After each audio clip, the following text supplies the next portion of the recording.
आपण पाहताय महाधुरळा। नमस्कार, महाधुरळा यूट्यूब चॅनलमध्ये आपल्या सर्वांचं मनापासून स्वागत। आज सोमवार 5 ऑगस्ट।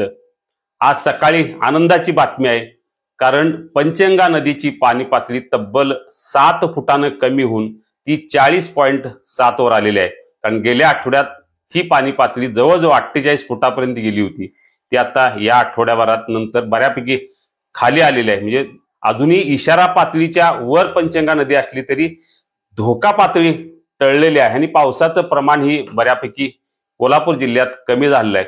काल धरण क्षेत्रात मुसळधार पाऊस झाला, पण एकूण गेल्या आठवड्याच्या पावसाच्या प्रमाणात कालचा पाऊस हा तसा कमी होता, त्यामुळे ती एक आनंदाची बाब आहे।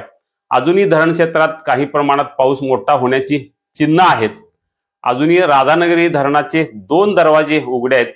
काल एक दरवाजा बंद झाला, त्यामुळे राधानगरी धरणातून आता 4356 क्युसेक पाण्याचा विसर्ग सुरू आहे।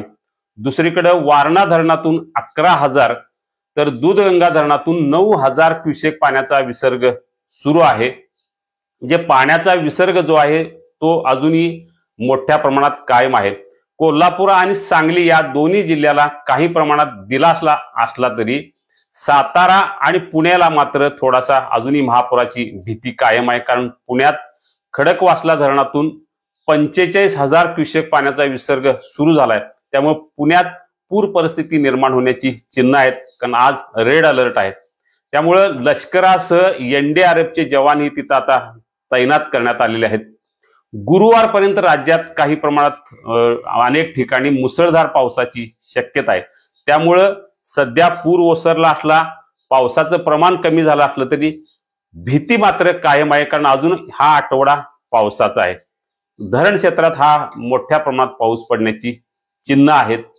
शिरोळ तालुक्यात हळूहळू आता पाण्याचं जे काय प्रमाण आहे ते कमी होत आहे, त्यामुळे हळूहळू स्थलांतरित लोक आपापल्या घरी आता जात आहेत।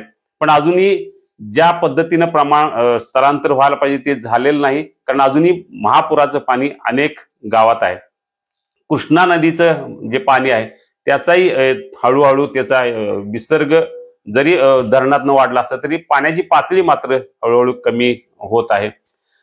त्याला वेग जास्त नाही, पण हळूहळू त्याचं प्रमाण कमी होत आहे।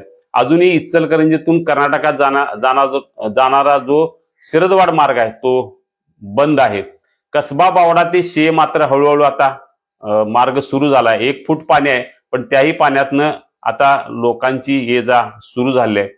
कोयना धरणातून अजूनही 52,000 क्युसेक पाण्याचा विसर्ग सुरू आहे। या सर्व पार्श्वभूमीवर कोल्हापूर जिल्ह्यातले अजून 10 राज्यमार्ग आणि जवळजवळ 45 जिल्हा मार्ग बंद आहेत।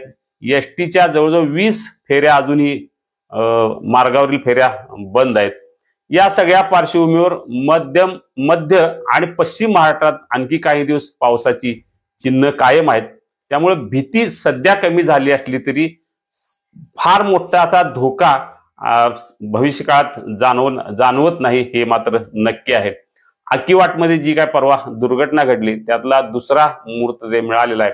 अजूनही जिल्हा परिषदेचे माजी सदस्य इकबाल बैरागदार हे अजूनही बेपत्ता आहेत, त्यांचा शोध लागलेला नाही। या सगळ्या पार्श्वभूमीवर गेले 15 दिवस आपण रोज पावसाचे अपडेट पाहत होतो। आपल्याकडून अतिशय चांगला प्रतिसाद मिळाला। अजूनही काही लोकांनी या चॅनेलला सबस्क्राईब केलं नाही तर ते करावं अशी विनंती आहे। कारण यापुढे एखादा मोठी घटना घडली तर त्याचं ब्रेकिंग न्यूज, त्याचं अपडेट आपल्याला निश्चितपणे मिळेल। आता विधानसभा निवडणूक आहेत, त्यामुळे अनेक ब्रेकिंग घटना घडतील, अनेक राजकीय घडामोडी घडतील, त्याचीही अपडेट आपल्याला या यूट्यूबच्या माध्यमातून मी देत राहीन। त्यामुळे सबस्क्राईब करा आणि कोल्हापूरच नव्हे तर कोल्हापूर, सांगली, सातारा, सोलापूर या भागातील विशेष घटना, ब्रेकिंग न्यूज हे आपल्यापर्यंत पोहोचण्यासाठी आपण सबस्क्राईब करणं आवश्यक आहे। ते आजच करावं ही विनंती। धन्यवाद।